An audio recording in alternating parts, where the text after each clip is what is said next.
Thanks again, everybody, for joining us. So some of you were with us last month at our in-person session where we just collected ideas from folks so we could plan out our year of sessions, and we are actively working on that and more details to come. But one of the things that at least I found a little bit surprising and also heartening was folks just wanting to get a broader sense of all the different aspects of the Community Foundation and the ways in which we can work with you as nonprofits and others to support the work that you're doing and broader work in the community. So we're going to kind of give you an overview of what the Community Foundation does today and why different parts of our programming matter to you, or hopefully should matter to you.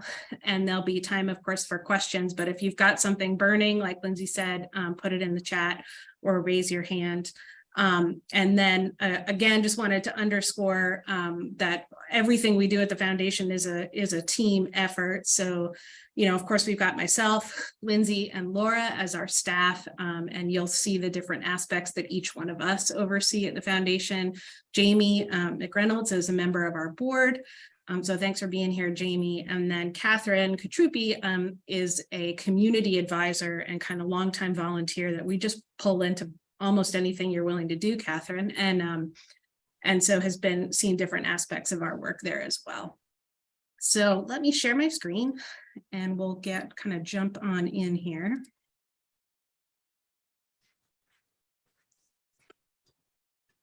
All right, can you see that okay? Got it? Okay. Yep.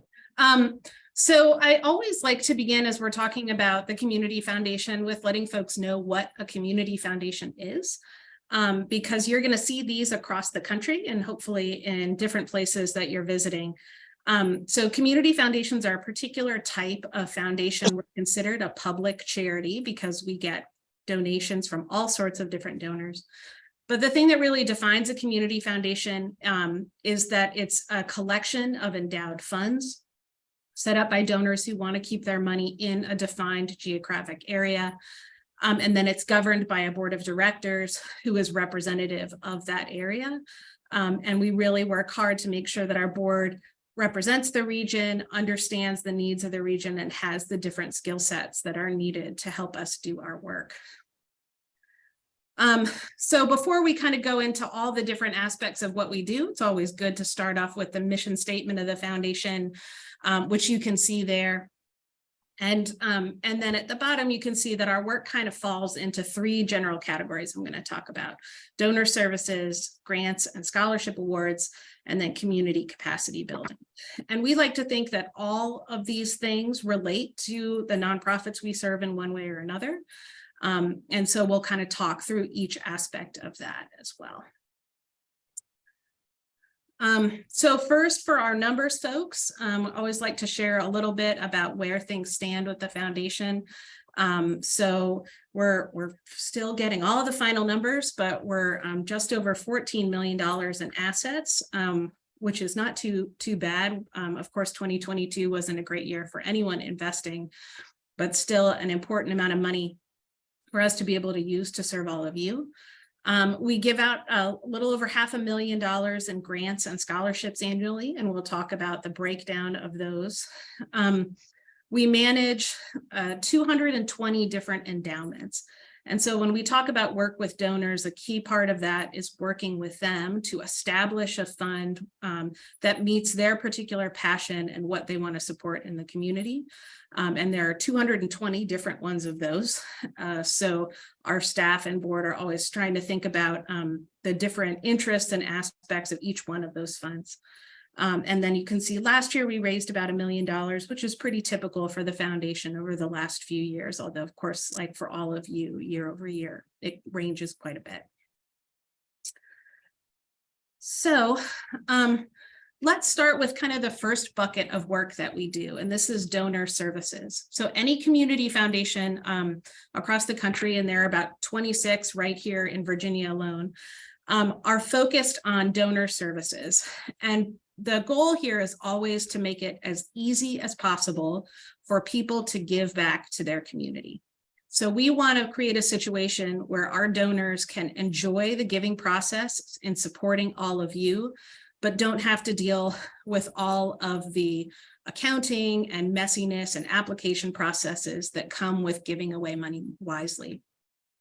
So we talk about these three areas that the foundation focuses on for donor services. We work a lot on expertise, both in terms of how we manage money, because we do invest every endowment that we have together with 5 different investment managers in our region, so we can grow those endowments. But we also talk about expertise when it comes to what the community needs, which is part of why we try to spend a lot of time with all of you. So we know not just what community needs are, but which organizations are doing a good job at meeting those needs. We also do a lot of work with partners to understand different kinds of giving instruments, particularly things that might be a little more complicated, whether it's estate planning or different kinds of trust folks can set up. These are just ways that people can give. And again, we can try to work to make it as easy as possible. We have lots of different types of funds at the foundation, and they allow for a great deal of flexibility and for us to work with donors over time to target what they want to support. And then we always talk about, again, this ease of giving. So how can we make it as easy as possible so the foundation takes over that messy stuff so our donors can enjoy the process? And that comes with different ways to give, as well as a low administrative burden. So why does any of that matter to you all? Well, first and foremost, the easier it is for donors to give, the easier it is for them to give to you.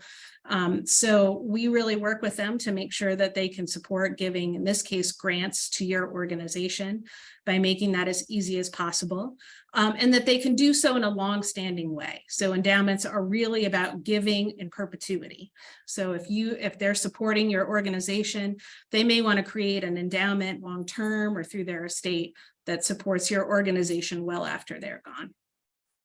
We also find with nonprofits that we can become a partner when it comes to more difficult gifts. So there are several nonprofits, about 30, I think, that have endowments with us. Those are called agency or designated funds. And basically the organization receives a grant annually from whatever is available from the endowment. And I know we've got some folks on the call that can speak to that who have endowments with us. And while that's always helpful to be able to rely on some sort of grant from us every year through that fund, the other thing that we hear a lot from these organizations is the foundation can handle some more complex gifts. So we can take gifts of stock, for example.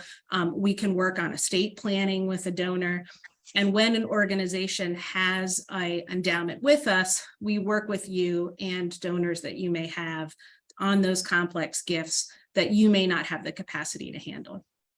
And then a lot of the giving tools that we have that support our donors are also ones available to you, most notably the Give Local NRV platform. And you'll see that kind of for each area of our work, we just sort of put over on the left here who the main contact is. In this case, it's me, and then giving you a little bit of a sense of who the different players are in our organization. And perhaps not surprisingly, when it comes to the financial side of the house, we've got a lot of different groups that are a part of this, including our investment and executive committee, our investment managers, and then our accountant. And we always have an independent audit done every year as well. So that's kind of how we get the money in. And the more fun is how we give the money out.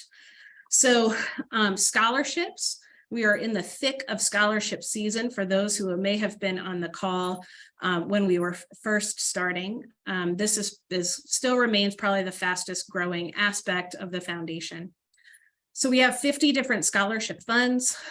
Students apply through a single application online and indicate the funds they'd like to be considered for. This year, we received 151 applications.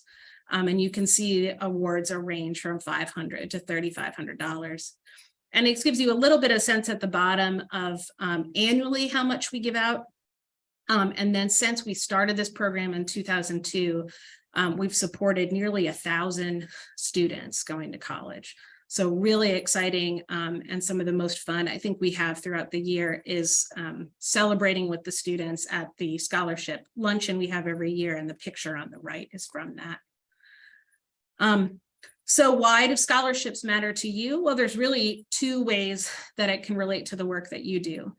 So we will hear sometimes, whether it's from public school systems or from civic organizations, that you may have a scholarship at your organization or with your group. Maybe you don't want to manage it. Maybe you're not getting enough applicants. Dealing with scholarship funds and the rules around how you can distribute scholarship money can be challenging. So we find that a lot of times, particularly our public school partners, just send folks straight to us. So we can help in managing a scholarship. If your organization or a group that you're a part of has a scholarship but doesn't want to put the energy, or that doesn't have the ability to manage it, we can partner on that. And then it's also really important, and we hope that you'll help us in getting the word out about these scholarships, because they fund students of all kinds. So it's not just graduating high school seniors, although that's a huge part of it. There's students in college, and we always encourage students to reapply every year so we can support them throughout their college career. And then we also support folks who may be out in the workforce who want to come back to college in some way. And that can be at a 4-year college, 2-year college, any sort of trade or technical school. We have funds that cover it all. So you may be working with clients who want to advance their education. You may have folks, staff members that want to continue their education. All of them are welcome to apply. So Laura is the guru of all things scholarships in our office, and always has been.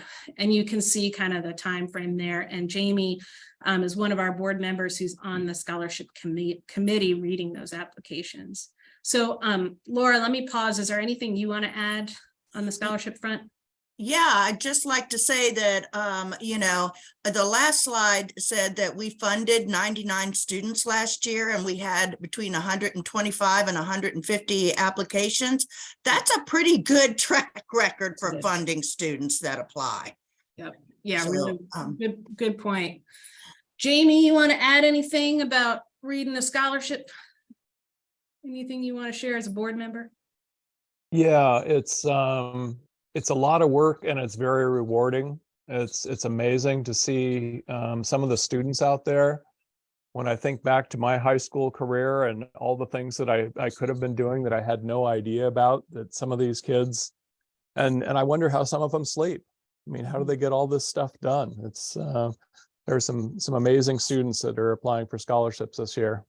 Yeah, thanks, Jamie. Yeah, when I started with the Community Foundation years ago, I was a volunteer reading grants and scholarships, and scholarships, I think, are the most humbling. Reading scholarship applications continues to be the most humbling experience to understand what, the situations that students are coming from and how incredibly talented and committed they are. So really fun aspect of our work. So the next, of course, is our grants. And this is work that you all are likely familiar with, but you may not have a clear sense of the breadth of our grant making. So our grant making falls into 3 categories that you see here. And the one that you're likely most familiar with is what's called our responsive grant program. So this is where you apply online to us with our application opening at the end of May and closing in July. And these are focused on providing operating support to your organization. And last year, that was the largest chunk of money we gave out in scholarships. But you can see the next one down is pretty significant as well. So donors can create what are called donor advised funds, where the donor selects the specific organizations they would like to support. Some of our donor advised funds do that through the responsive program, but others do not. It's not required. So they can contact our staff and say, I want to be able to give a grant to the Girl Scouts, for example. We do basic due diligence on all of the organizations that are supported to make sure they're in good standing, up to date with the IRS, and then we cut a check. We also have some funds that we have discretion over that can support different things, either partnerships we may have or programs we're doing that are discretionary grants. And then the final area refers back when we were talking about donor services to those agency funds. So these are funds that designate a specific agency. And again, once a year in the spring, we look at how much is spinning off of the endowment that year, and then we award that as a grant to the organization. So why do grants matter to you? This is likely self-evident, but most importantly, we are funding your work, and we know we're not a major funder, but we like to think that the flexibility we provide is helpful to all of you. And we also try to think about how we can leverage the grant program in other ways, whether it's practicing grant writing skills, or just giving some more visibility to your organization as a recipient of a grant. So these are things we feel like are helpful parts of our grant program as it grows. Laura, again, is kind of the head of that process. We're all involved in every aspect of these, so we know them all pretty well. But again, we've got kind of point people here. And so Laura, again, is the point person. And just noting May 31st is what we're targeting this year to open the responsive grant program application, with a deadline in mid-July, again, for operational support. So be on the lookout for that. And we always encourage folks to start early. And if you start and put your information in early, then you can call us and say, hey, Jess, you know, does everything look okay in my application? Because there's nothing worse than when you might have uploaded something wrong, or you know, you didn't put the right financial document in, or you forgot your 501c3 letter, and we can catch that if you do it early enough. So Laura, you want to add anything on the grants front? No, just do not, y'all, don't call Laura at 4:50 p.m. on the day of the deadline. That's not, it's just doesn't go over well. We always want to help you with your application. Just do it ahead of time, and we're happy to help.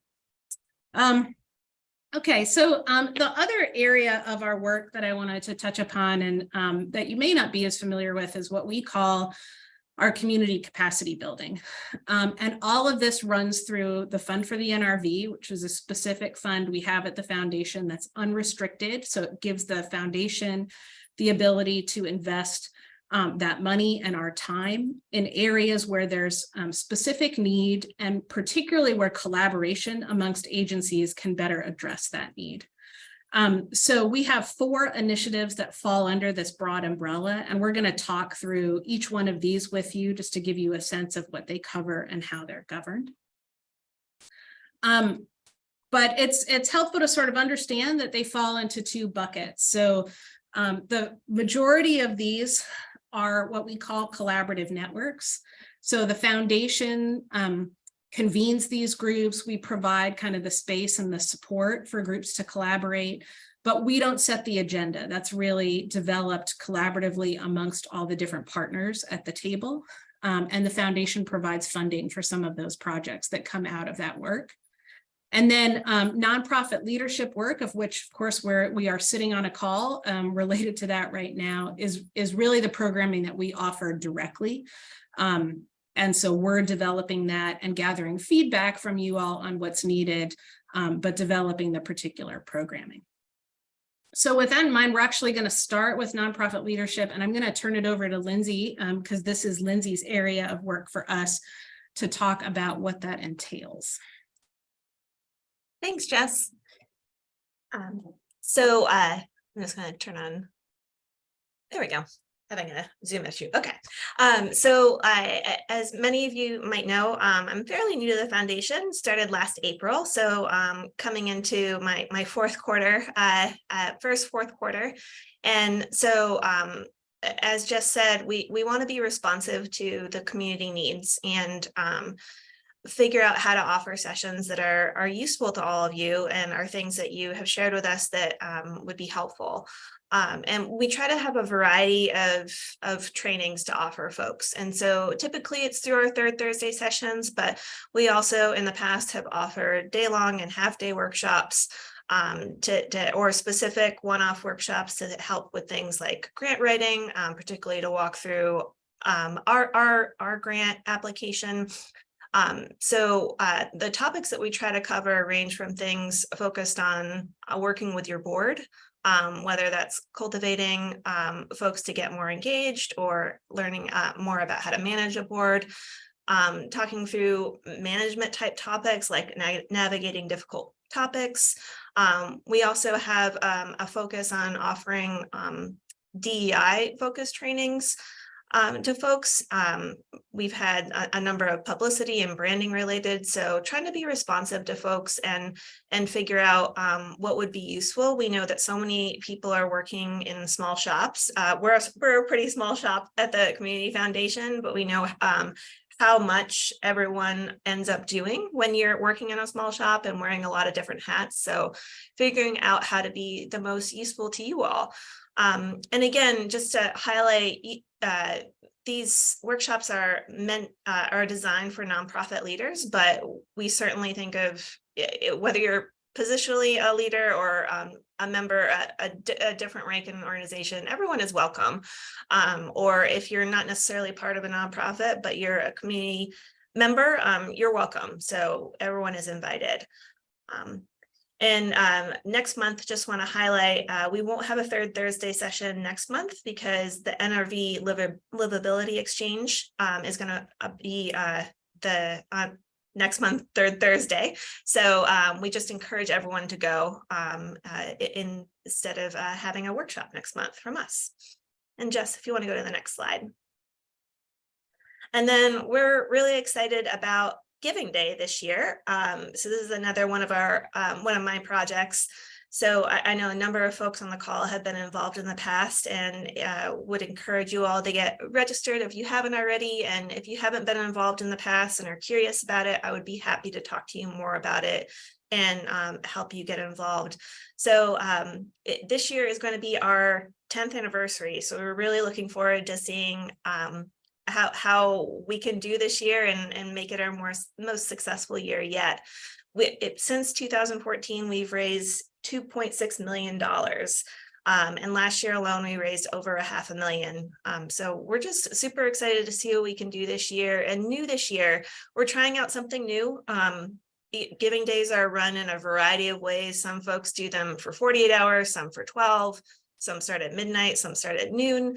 And in the past, we've always done midnight to midnight, but this year we're going to try a noon to noon format. So we're excited about the possibilities that might bring. One thing that I'm excited about, and this might sound obvious, but we'll all be awake at noon and we can celebrate together and see the numbers start going up. So I'm excited about that. And I hope you are all too, and we'll try something new and see what happens. This number here is actually out of date. We are at, I think, 43 organizations registered so far. So we had a couple more join us yesterday. And it's just a great opportunity to raise funds and awareness for your organization. And the platform that we provide, the Give Local NRV platform, can be used year round. So you can register with us for a Giving Day to make sure that you're part of Giving Day, but you can use it year round, whether you want to do a Giving Tuesday campaign or end of year campaign, or use it as a tool that you use for fundraising all year. So it's a great platform. And if you're not someone who feels like you're super tech savvy, happy to walk you through it and get you familiar with it. There's just a lot of capability in the platform. So would love to work with folks on it, and no question is too small. So I can turn it back over to you, Jess. I'll do my third slide. So with our nonprofit leadership programs, we hope that they offer opportunities for professional development and networking. There's so many people in our region doing really great work, and learning from one another and partnering with one another is so important. And we hope that these sessions not only provide learning opportunities for you, but opportunities to connect with one another. And then, of course, through Give Local, the opportunity to raise funds and awareness through the Giving Day and through the platform all year long. We do a lot of marketing work to uplift the day, and so that helps all of us with making the day successful. And so registration, you know, it will probably be here before we know it, but we do have some time. It ends May 25th. And then early giving for Give Local kicks off June 1st. So, and then Thursdays are typically every month. But sometimes we have things like livability, and we encourage folks to go to that instead. Great, thanks, Lindsay. And then kind of the last area of work that I wanted to talk about is these collaborative networks that we do. And so sometimes it's helpful just to share with folks kind of what a network is in general. And the main focus of any network, whether it's one that we manage or other ones that we see across the state and across the country, it's folks coming together as equal partners. So it's not one organization leading the charge. It's every organization coming together to pursue a shared purpose. And this is something that some consultants that we work with on a project use that I found really, really helpful to think about the difference. Oftentimes, when we think about collaboration, one of the first things that comes up is like, gosh, wouldn't it be great if there were just one place I could go? Like everything is centralized at one organization and everyone works through that organization, which seems like a great idea until that organization loses its funding, staff members change, or things become different. And so in a network setting, there are multiple organizations working together. There may be a core of organizations that are providing leadership or at the table every time, but the idea is that everyone's coming together around that common purpose rather than a single organization being the contact. And so this is really how we have approached the work that we do. And we've talked a couple times about the upcoming Livability in Action exchange in March. And the collaborative networks are really a direct result of the Livability Initiative. For those who are not familiar, this was a 3-year planning process that was led by the NRV Regional Commission from 2011 to 2014, and the Community Foundation was a part of that. It was looking at all the different aspects of our community. What are some key needs? What are the priorities of community members and areas that we could come together to work on? The Community Foundation used that, and we looked at our grant making and the funds we have in relation to the needs that we were seeing coming out of that study, and decided that we were going to have some focused work in certain areas. In this case, early education, food assistance, and aging issues, particularly housing and services for an aging population. That's not to say that there aren't many other things that are important, and you'll see how work has developed over time. But it helps to understand kind of how we came to focus on these items. So we have several initiatives in the area that have developed over the past 6 to 8 years. The first and probably one of the most robust is First Steps. This is our network that's focused on early childhood education and development. And I could go on, and many folks who are parents in the room could probably talk about the importance of early childhood, how difficult it can be to find childcare in our region, and all of the different aspects of what it means to invest in young people and families. So this is a network of about 60 different childcare centers, health and human service organizations, after-school programs, et cetera, that are all working together to benefit children and families. And we do this in a variety of ways. We hold information sharing sessions, both in person and virtually, that focus on particular aspects of early childhood. That might be looking at developmental milestones and what do you do if you think your child may be having a developmental delay, mental and behavioral health, family supports, and we've done some sessions even on workforce recruitment and how we do a better job of recruiting people into early childhood education as a career. A major part of what First Steps does is really advocating for the early childhood profession, because oftentimes folks working in childcare are considered babysitters, unfortunately, rather than the educators that they really are. So we work very hard on lifting up early childhood educators and noting, celebrating them as the professionals that they are. One of the ways we do that is through our annual Early Childhood Champion Awards that recognizes folks working with young children and families And that you'll see more about this spring, where we solicit nominations from the community and then celebrate the nominees and 5 winners that are selected by our First Steps team. We do that celebration in the fall. Perhaps most notably, last year we were excited to receive a $1.15 million grant from the town of Blacksburg through their American Rescue Plan dollars, focused on stabilizing and growing the early education workforce. This is about attracting more people to the profession and keeping those folks in the profession, because pay is very low for folks in childcare centers.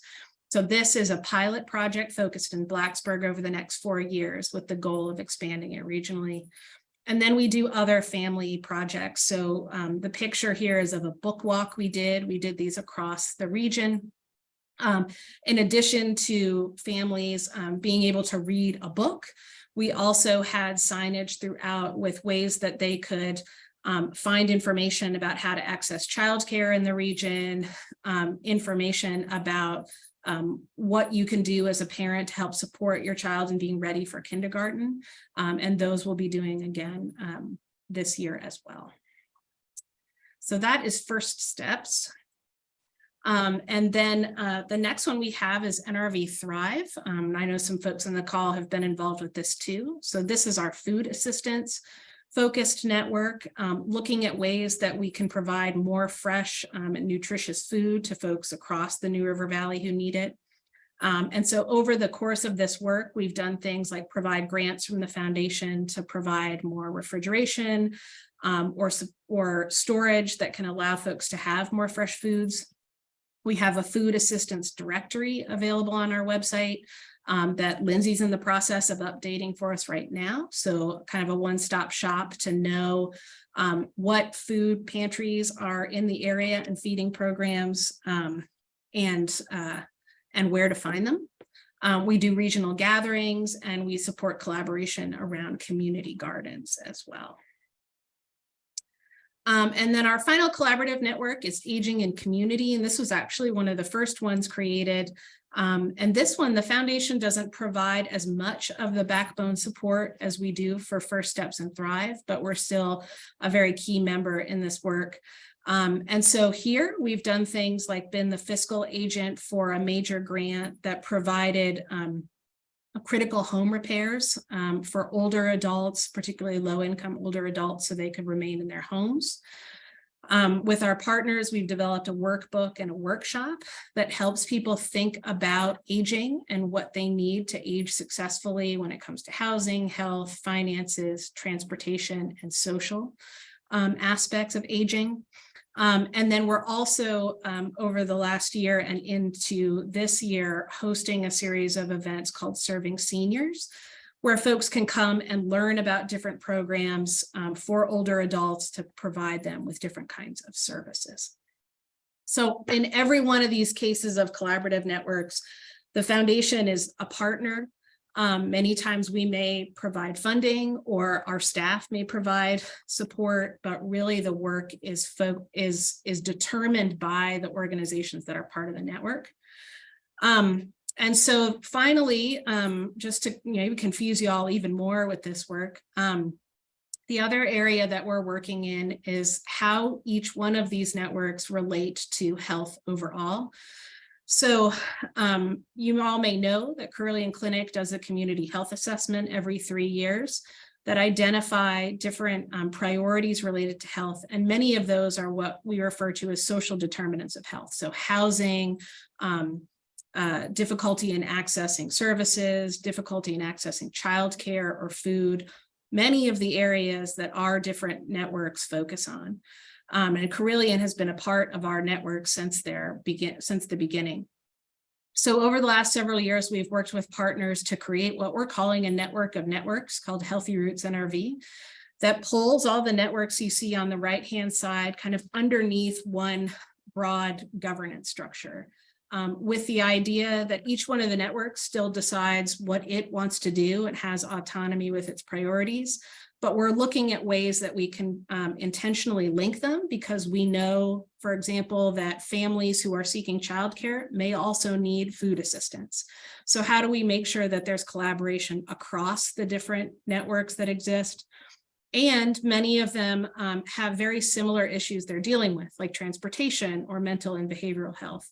So Healthy Roots is meant to connect existing collaborative networks and create opportunities where they can come together around shared issues, all with the idea of providing some more staff capacity and resources to do that work. We will be, you may have heard this, and at the Livability Exchange coming up in March, we'll be doing a presentation about this work. But over the next year, particularly in the second half of the year, we'll be going out to a variety of different organization boards and different groups to talk about how Healthy Roots is coming together, and particularly understand how the framework that we're setting up can serve you and be responsive to the work that you're doing for those that you serve. So I am the person who works on most of our networks, although Laura and Lindsay have been involved in many different ways in all of them. Each network has its own kind of leadership team. And then, of course, the Community Foundation's Board of Directors oversees things like we have money that we're going to contribute to each one of these. And also our board members oftentimes are either on one of these networks or are attending our different network events, so they can see that collaborative work in action. So as we come kind of to a close and move to questions, I just wanted to highlight a few things coming up and kind of put all in one place things that we have talked about. So Lindsay mentioned the 10th anniversary of Give Local. She's your contact for the Giving Day. Registration closes May 25th with early giving starting June 1st. And in a moment, I'll share some workshops and things we've got going on to prepare you for the Giving Day. Third Thursday, of course, every month. Again, our responsive grants, the application will open online at the end of May with a deadline in July. Scholarships that Laura oversees, we're in the middle of that process now, but keep an eye out in October when the application opens again. And then for the collaborative networks, they are open to anyone. So if it's something that you're interested in, you can contact me and I can make sure to add you to the listserv for any of the groups that might be of interest to you. Most of them have at least a monthly meeting. Some have subgroups that meet. And then they do events throughout the year. So please contact me if you want to get more involved or learn more about those. And then some immediate things coming up. We've got an event next week that First Steps is hosting. We've heard a lot from both public school teachers and childcare providers about increased behavior issues with kids. So we're doing a series with Virginia Tech's TTAC office about how do you provide additional support to kids who may need a little bit more help, who may have some sort of diagnosed developmental delay or disability, and different ways that we can work together on that. All of these sessions are broadcast on Facebook Live so that if you can't make the session itself, you can return to the Community Foundation's Facebook page to listen to that session. On March 2nd is our first webinar for Give Local. This walks you through the platform and how to set up your Giving Day page. If you participated last year, your page is going to be there again this year to update when you register, but sometimes a refresher helps. And then again, March 16th is our annual Livability Exchange that we co-sponsor with the Regional Commission. And again, just welcome you there to hear about some exciting projects that go on in the area. That is always a mix of nonprofit leaders as well as our local government and business leaders. So it's just a nice group talking about some of the great things happening in the region. So I think with that, let me stop sharing so I can see all of your beautiful faces and look in the chat. So a couple of questions that are in the chat we'll start with. So Jamie, you noted where the book walks are. So the book walks were out in November and they were at different places around the region. So we had one around the Duck Pond at Virginia Tech. We had one out at Randolph Park in Pulaski. We had one at Bissett Park. We're working on one in Floyd County. So they're moved around the region, but they tend to be along some sort of walking trail or park. And then Vicki, you asked about cross-cutting issues. And by that, we mean things that every one of our networks, it comes up at the table of every network. So like transportation, sharing information about services, data, and how do we collect data and disseminate it, like issues that are coming up at every network, regardless of their focus. And we see those as opportunities to kind of pull a group together to focus on that issue. So again, transportation is the one that always comes up and affects every single group that we work with. Let me pause and ask for other questions or comments that folks have. If you're a part of a network, if staff members, board members, anything else you want to add? Jess, I'd like to mention that Thrive Network has another win under its belt because of the notice of funding available that went out. Joanne Woodard was able to obtain the funding and a trailer for a mobile produce cooler unit. So thanks, Thrive Network. She'll be able to go out to farms and pick up produce and get that to food banks, and it will be a cooler that is available to the community. That's great, Laura. And that's a good example. That one of the main things all the networks focus on is information sharing and kind of connecting. So when an opportunity comes up or a group has, I think Charlie can speak to it, an obscene number of avocados to give out, you can mobilize the network so that folks can either access a funding opportunity, share food with one another, et cetera. Charlie, you want to say anything else as our cheerleader for Thrive?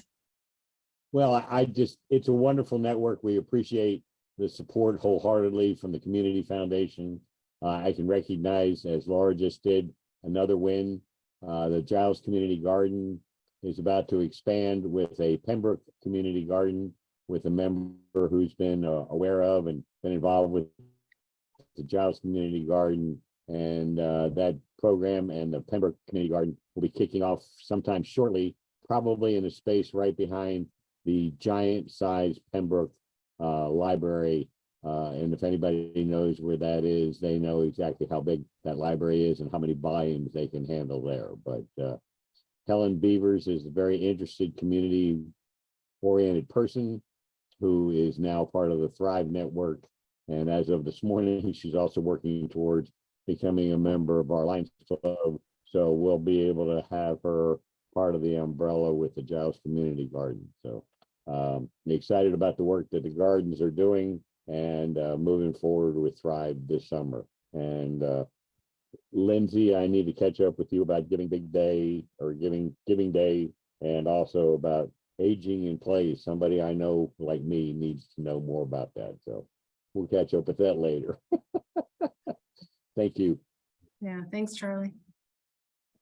Any other questions or comments from the group? And so the only other thing I would add is it's hard to pull together in 1 hour all the different things that the foundation does, and one thing that really wasn't mentioned in here, but I hope you know, folks that have been involved with us for a while know, is that we really pride ourselves on being accessible and being a resource as much as we can for information on either nonprofit management or just what's going on in the region, or God, I don't know what the heck to do with my board, you know, those kinds of questions.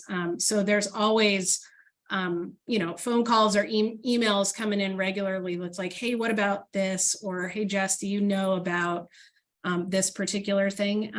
So, and that's a really core part of kind of the values we have and how we do our work. So if you have a question, we may not know the answer, but we may know where to find it, or we'll just tell you we don't know the answer, but at least you hopefully know that you have an advocate and a partner that's willing to help you think through some of these issues, or just commiserate with, because we can do that as well. That's fine too. So with that, if there's nothing else, guys, Lindsay, I'll turn it back over to you just to close us out. Sure, thanks, Jess. Thank you all again for joining us today. We're looking forward to seeing you at future events. And we will send out the slides and the recording once we get that posted and the captions up and all of that. But we're looking forward to seeing you soon, hopefully at Livability next month. And I'll just add, as Jess mentioned at the beginning, we gathered some information from folks and got some feedback on topics they might like to see, but feel free to send a note to any one of us.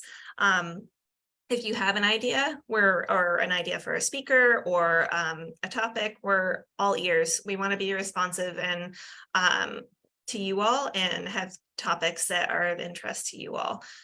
Or if you have an event space that you know about, let us know, because that can always be tricky when we have in-person sessions.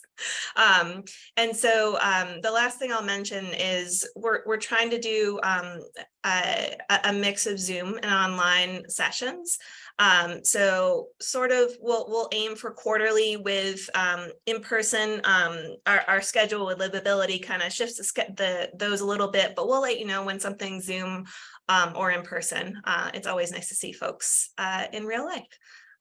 So thank you all again for taking the time to join us, and we're around to partner and to chat if you have questions, and looking forward to having another great year with working with all of you.